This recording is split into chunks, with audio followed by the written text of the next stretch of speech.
Wheels are often at the forefront of what takes a beating on your bike, but regularly get overlooked when it comes to the maintenance side of things, ending up looking more like a tacho than a wheel, sadly. So today, we're going to be looking at a few little ways you can true your wheels trailside to help keep them running nice and smooth and keep you out of trouble. Now, this guide works for both aluminium and carbon wheels, as the process for truing them both remains the same. What are the tools that you're going to need then to fix that troublesome truing trailside? Well, it's one of these little beauties. A multi-tool, but a multi-tool with a spoke key on it. Now that you can see there are various different sizes here, and that's because you get various different size spoke nipples. But basically most multi-tools should or will come with a spoke key on it. If you haven't got one of these, well, we'll show you a few alternatives, but they are, well, let's just say a little more high risk. You're out on the trail then, and the bike is feeling wobbly. You look down and your wheels are doing this all over the place.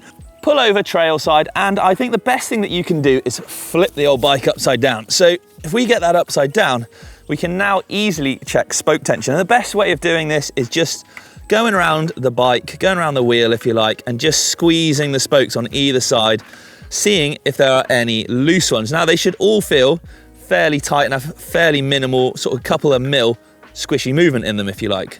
So far so good on this one until, I can see a culprit.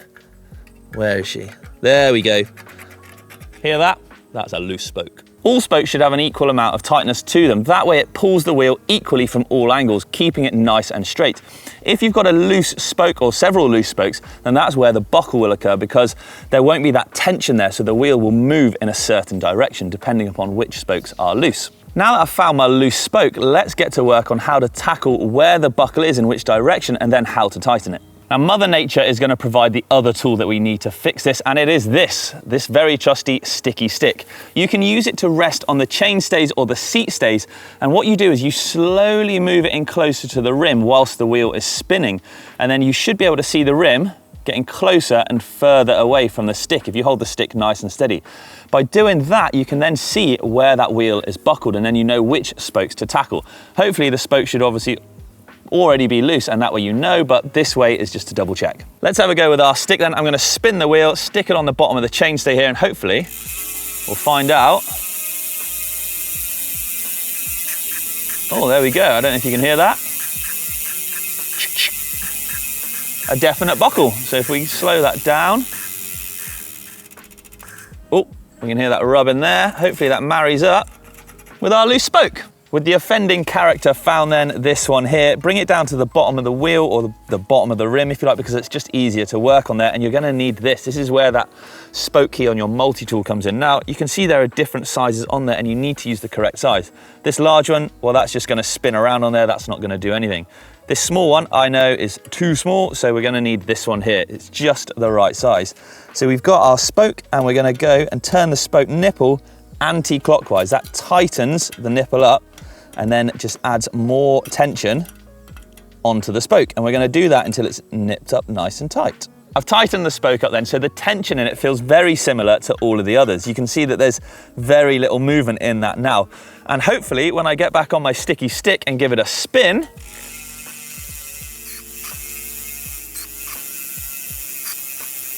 ever so slightly, but I mean, out on the trail, you're never going to get it really accurate and really perfect like you would in a wheel jig in a workshop, but that's definitely going to get me home without a worries. So jobs are good on that front, all thanks to the multi-tool. However, what do you do then if, as a last resort, your wheel is so tachoed it doesn't even go around in the frame? You've come up way short on a jump and that thing is pringled completely.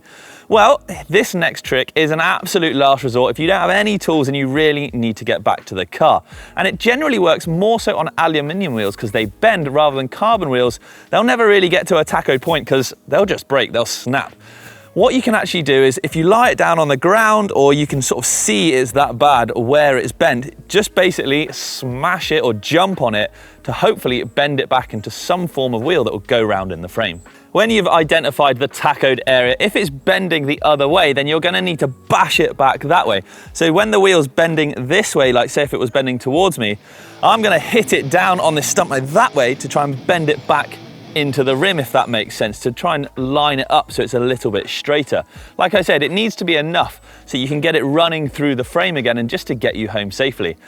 The other thing, if you don't want to bash it onto a stump, you can lay it down on the floor. If this front face here was bending up and it needs to go that way, well, you just simply get a big old stamp on it. It ain't pretty, but it does the job.